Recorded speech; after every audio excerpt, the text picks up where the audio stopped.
one night, the man heard a voice, not from lips, not from dreams, but from the ground itself. Leave everything behind and offer me your son. Upon a lonely mountain, the fire was lit. The boy lay still. The knife was raised, and time stood still. This is where man and God met, not through words, but through blood. Watch until the end, and God will bless you. Ur, an ancient city filled with silent stone gods and twisted moon temples. Each full moon smoke rose high from the altars. The priests chanted in forgotten tongues. Blood, sand, and tears were offered to deities who never answered. Amid this darkness lived Abram, son of Terah, a master of idol. Carving Abram had grown up among stone and fire, but something in his spirit rebelled. He stared at the cold-eyed idols and felt emptiness. Something was wrong. Then one night, long after the fires died and all the world slept, a voice broke the silence. Abram, he sat up, heart pounding. The room was pitch black, but the air vibrated. The voice came again. Leave your father's house. Leave your homeland. Go to the place I will show you. No face, no figure, just a voice, whisper soft, yet it thundered in his chest. By morning, Abram had made his decision. He packed silently. Sarai, his wife, didn't ask why. She saw it in his eyes. Something had changed. Something had touched his soul. Lot, his nephew, came too, and a few servants. None dared question. Deep down, they all sensed it. They were leaving Ur forever. The journey began. The desert burned beneath their feet. Wind carried the smell of ash.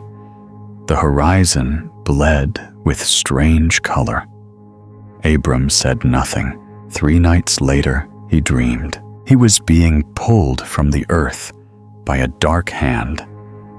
The sky split, and an enormous eye opened, lidless, pupilless, all-seeing. They camped by the oak of Morah. No moon that night, but a voice came again. This place I will give to you and your descendants, if you dare believe. Abram knelt, not from fear, but reverence. Something was watching, something vast, invisible, holy, and terrifying. In the morning, Abram built an altar. No idol, no name, only raw stone and flame. Sarai approached and whispered, "I saw someone standing in the fire." He didn't reply, but he knew she had seen it too. The nights that followed grew stranger. Wind howled like breathing.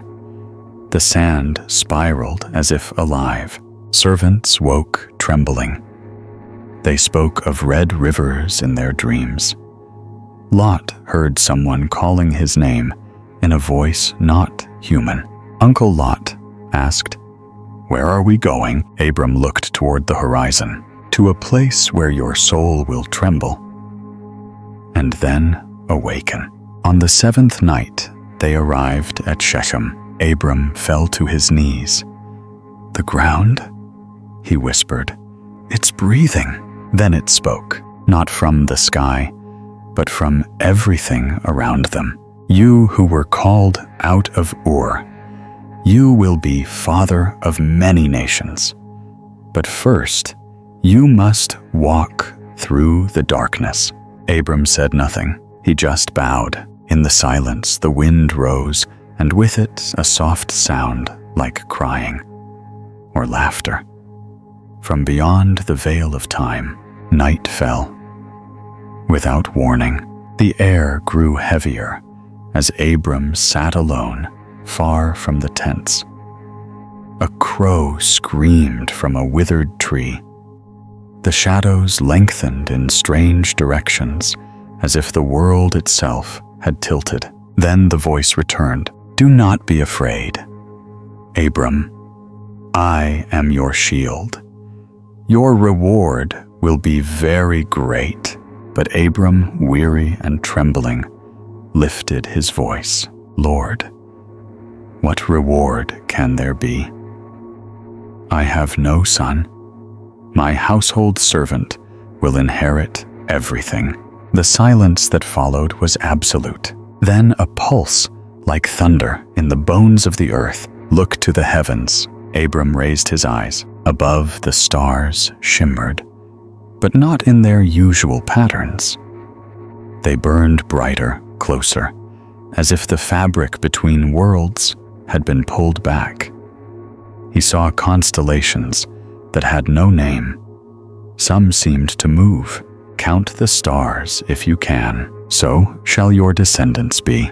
Abram dropped to his knees. His breath escaped him like a winded animal. Tears welled in his eyes. He didn't understand, but his heart screamed the word that mattered. Yes, and in that moment, he was declared righteous. But heaven was not finished. The night grew colder. The light faded until even the stars withdrew. Darkness thickened like smoke. Then the Lord spoke again. "Bring me a heifer 3 years old, a goat, a ram, a turtle dove, a young pigeon." Abram obeyed. He slaughtered each animal with trembling hands. Blood soaked the earth. He split the beasts in two, laying the halves opposite one another. The birds he did not divide. The sun began to set, and with it came the terror. Vultures circled overhead, unnaturally silent. When they descended, Abram drove them off. Their eyes were not those of ordinary creatures.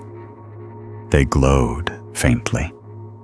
Watching him, Abram collapsed beside the carcasses. Sleep took him. But it was no ordinary sleep. A dread deeper than fear wrapped him like a shroud. In that dream, the sky split, not with light, but with shadow. A voice deeper than thunder and colder than time spoke from the rift. "Know this, Abram. Your descendants will be strangers in a foreign land. They will be enslaved, oppressed, for 400 years, but I will judge the nation that enslaves them. And afterward, they shall come out with great substance.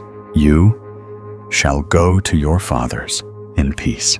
But not yet. The sins of the Amorites are not yet complete. Abram could not move, could not speak. His soul shuddered at what he heard. It was a promise and a prophecy soaked in blood. Then it appeared out of the smoke, a flaming torch and a smoking fire pot. But they were not carried. They moved on their own, floating, gliding silently between the halves of the animals, as if guided by invisible hands. Fire lit the entrails. Smoke curled into the stars, and the sound, like a blade scraping across stone, whispered through the air. Abram saw no face, but he knew God himself was passing between the pieces. No man had ever seen this. No man could understand it. But Abram was no longer a man like others. He was marked. The torch passed. The fire pot followed. The blood steamed. The air crackled.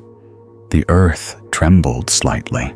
Then, as suddenly as it came, it ended. The fire vanished. The voice, now quiet and grave, spoke one last time. To your descendants, I have given this land, from the river of Egypt to the great Euphrates.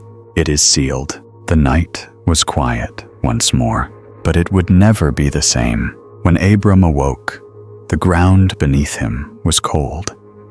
The carcasses remained, but the blood had been licked dry. No beast had come near. No insect buzzed. The world itself held its breath. He stood, legs shaking, looked at his hands, still stained crimson. He had entered into a covenant, not of parchment, but of flesh and fire. No one else would understand.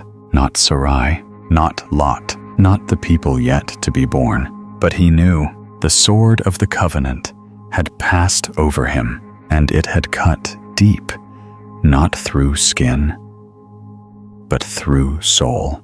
The nights grew longer. Sarai sat by the fire with dry eyes and a hollow heart. Abram no longer spoke of stars or altars. He only stared into the distance as if waiting for something only he could hear. But Sarai heard something too inside her, a clock ticking. Slowly, cruelly, she was barren. Still, after all these years. And now, old, the covenant had come. The blood had been spilled, yet no child had come through her womb. One night, as the wind howled outside the tent like a beast in mourning, Sarai stood and whispered, "Take Hagar." Abram turned to her, startled. "She is young, strong, Egyptian. Take her as your wife. Let her bear the promise." Silence. Then Abram nodded. Hagar had no voice in the matter. She was a servant, a foreigner, property. She went to Abram's tent in silence. Her heart thudded like a drum in a burial ritual. The air inside felt thick, unnatural. Something unseen had settled there, watching, waiting. When dawn came, she wrapped herself in her shawl and walked out into a different world. Her body, no longer her own. Weeks passed. Her belly swelled, and so did her pride. She walked with firmer steps, looked Sarai in the eye. No longer a shadow, she became a vessel of life. But Sarai saw her, heard the mocking tone, felt the weight of every silent stare. She grew cold, then cruel. She struck Hagar in secret, cut her words like knives, twisted her days into torment. Abram said nothing. One morning, before the sun rose, Hagar ran. She fled into the desert. Her feet bled. Her breath broke. She didn't know where she was going, only that she had to escape. But the wilderness is not empty. It whispers, it remembers, and on the edge of death, beside a cracked spring near shore, she collapsed. Then came the voice. It was not human. It echoed from within her bones. Hagar, servant of Sarai, where have you come from? Where are you going? She gasped, looked around. No one, only wind and heat and the stillness of dread. Return to your mistress, the voice said. Submit to her. Your son shall be born. You will call him Ishmael. God hears. For the Lord has heard your affliction. Then she saw it, standing across the spring, a figure made of light and shadow, wings of smoke, eyes like molten gold, no expression, no movement. Yet power pulsed from it like heat from a furnace. She fell face first to the ground. When she opened her eyes, the figure was gone, but the voice remained echoing deep inside. Your son will be a wild one, his hand against every man, and every man's hand against him. She returned. Sarai said nothing. Abram only looked at her, belly wide and full of destiny. Months later, under a red sky, Hagar gave birth to a boy. She named him Ishmael, and when he cried for the first time, the wind outside cried with him. Some said it was just coincidence, but Hagar knew better. Years passed, but the air around Ishmael always felt different. Animals kept away.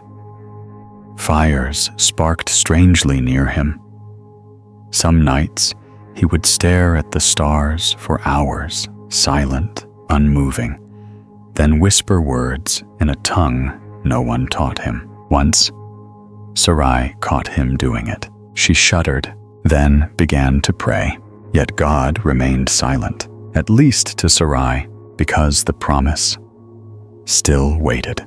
The child of covenant had not yet come, and the desert was not done with her womb. But the seed had been planted. The story, now stained with pain, obedience, and a heavenly voice heard only in the dust. The years passed like shadows, long, cold, and silent. Sarai's womb remained closed. Ishmael grew tall, strong, unpredictable. But he was not the one, not the child of the promise, not the seed of the stars. And Abram, he aged, his eyes dimmed, his hands trembled. Even the voice had gone silent for years. Then, on a day like no other, it returned, not a whisper this time, but fire, a flash of light, a terror that split the wind. Abram fell face first to the ground.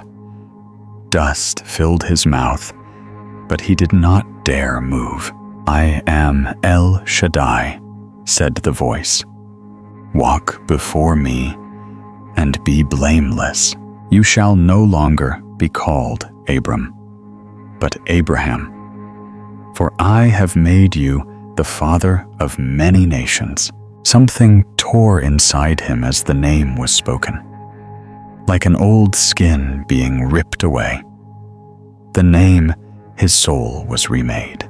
Then the voice turned toward Sarai. She shall no longer be called Sarai, but Sarah, and I will give her a son. Abraham laughed, not from joy, but the hollow, echoing laugh of a man who had buried his hopes long ago. Shall a man 100 years old have a child? Shall Sarah at 90 bear life? Yes, the voice said. And you shall call him Isaac. Laughter. The covenant was sealed again. This time, not with beasts, but with skin. A command came. Every male must be circumcised. Abraham obeyed. He took the blade, and blood flowed. From servant to son, from elder to youth. A mark was carved into the flesh, a sign of a covenant no man could erase. Even Ishmael, now 13, bled beneath his father's trembling hands. He did not scream, but his eyes darkened. Then one day, Sarah laughed, truly laughed, because within her, a stir, a movement, a kick. Tears filled her eyes, not from sorrow, but shock and maybe fear. The months passed. The pain came. The scream echoed through the tents, and under a blood-orange sky, the impossible happened. A cry, new, raw, alive. Sarah held the boy against her chest and whispered, "His name is Isaac." Abraham stood outside the tent, eyes wet, mouth silent. And in the shadows, Hagar watched, her arms empty, her son forgotten. As Isaac grew, the air around the camp changed. Something holy had arrived, something dangerous. Ishmael, now older, stronger, sensed it too. And once on a feast day, he laughed at the boy, a mocking laugh, the kind that carries knives beneath the tongue. Sarah heard it, and her eyes turned cold. That night, she went to Abraham, cast out the slave woman and her son. The promise will not be shared. Abraham's heart cracked. But that night, God spoke again. Listen to Sarah. Do as she says. For in Isaac shall your seed be called, and in the morning, with no ceremony, Hagar and Ishmael were sent into the wilderness. No farewell, just a skin of water and silence. Sarah watched them leave from the edge of the tent, and though her arms held the chosen child, her shadow stretched long in the dust, longer than laughter, longer than blood. The voice returned, not in fire, not in dream, but in the deep stillness before dawn, when the world holds its breath and shadows. Listen, Abraham, he answered without hesitation. Here I am. And the voice, so calm, it made the bones shiver, said, Take your son, your only son Isaac, whom you love, and go to the land of Moriah. Offer him there as a burnt offering. On a mountain I will show you. Abraham said nothing. He did not cry. He did not scream. He simply stood like a man made of stone and began to prepare. He split the wood himself. Each crack of timber echoed like bone breaking in a tomb. He saddled the donkey, woke Isaac, chose 2 servants.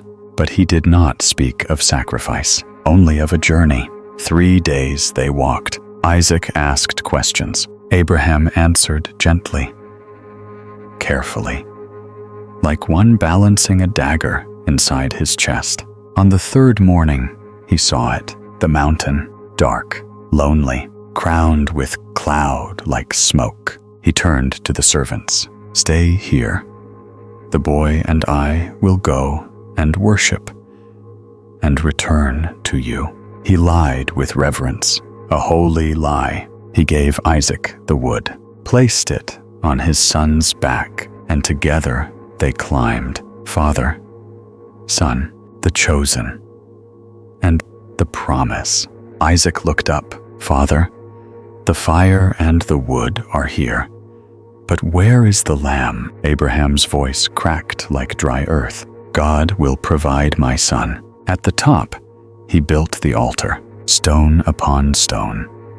No trembling now, only silence. He arranged the wood, then turned to Isaac. Their eyes met. Something passed between them. A recognition, a surrender. Isaac did not run. He did not resist. He lay upon the altar. Like a lamb, Abraham raised the knife. It gleamed in the morning light. His hands shook. His breath caught. The voice in his head was silent now, only the sound of blood thudding in his ears. He closed his eyes. And then, Abraham, the voice thundered. The knife froze. Do not lay a hand on the boy. Do not harm him. Now I know that you fear God, that you have not withheld your only son from me. Abraham collapsed. The knife clattered to stone. He wept violent, silent sobs that tore through years of hurt and drought in his soul. When he looked up, there it was, a ram caught in a thicket, its horns twisted like serpents, its eyes wild, its breath steaming in the cold. He took the ram, bound it, and laid it on the altar where his son had lain. The fire rose, the smoke climbed, the promise burned again. He named the place Yahweh Yireh, the Lord will provide, because on the Mount of Terror, God had seen and spared. They descended together, father and son, but something had changed. Isaac spoke less, and Abraham walked slower, not from age, but from knowing deep in his marrow that he had stood at the edge of obedience and peered into the abyss and returned. That night, under stars that now seemed sharper than before, Abraham looked at his sleeping son and thought, God did not ask for his death, but he demanded his heart. Sarah died at Hebron. One morning, she simply did not wake. Abraham sat beside her body in silence. He did not weep. He did not call out. He only listened, because the tent was no longer empty. Something stood behind the veil watching. He bought a cave in the field of Machpelah, paid full silver for it, refused to take it as a gift, and there, in silence, he buried her, the mother of nations, the only woman who had heard the promise whispered in the same dark. After that, Abraham changed. He still breathed, still moved, but something in him had already crossed over. He walked among his people like a ghost who had outlived his own legend. He spoke little, prayed often, and when he slept, he dreamed not of stars, saw but of eyes watching from far beyond the veil of death. Years passed. He remarried Keturah. She bore him sons, Zimran, Jokshan, Medan, Midian, Ishbak, Shua, each born strong, each carrying a shadow of the covenant, but not its fire. Abraham gave them gifts, but to Isaac he gave everything and sent the others away, eastward, into lands where their names would become storms. Then came the final night. No voice this time, no thunder, only stillness. He lay beneath the stars one last time, the same stars he once tried to count with shaking fingers. They shimmered above, older than any man yet, somehow. Bowing, at the hour between breaths, Abraham died, not in pain, not in fear, but with a whisper, a name spoken to the darkness, a name no one else heard. Isaac buried him beside Sarah in the cave, where the dust no longer settled, because the ground itself remembered him, and even now, it speaks. From his body came nations, from his blood came war, from his silence, prophecy. Ishmael's line became willed fierce, unbroken. Midian's line scattered into the sands. The Edomites, the Amalekites, the children of fire, and Isaac bore Jacob, who would wrestle angels and birth a people marked by covenant and blood. Abraham was gone, but his shadow remained. It moved through time like smoke. It lingered in temples. It stood behind kings. It whispered behind prophets. And when the Son of God came, generations later, he would point back and say, before Abraham was, I am. They still speak his name. Jews, Christians, Muslims, they call him Father, but they do not see what it cost him, what it took to obey, what burned beneath the altar. For he was not chosen because he was strong. He was not chosen because he was holy. He was chosen because when God whispered from the void, he said yes and never looked back. He did not look back. He did not tremble. He did not bargain. He walked through darkness and reached the edge of faith. From a solitary man, Abraham became the father of nations, not because of strength, but because he listened, and obeyed, even when obedience meant fire and blade. And you, if you too hear a whisper in the silence, don't ignore it. You may be standing before your own covenant. Thank you for watching to the end. God will bless you. Like, share, and subscribe if something in your soul was stirred.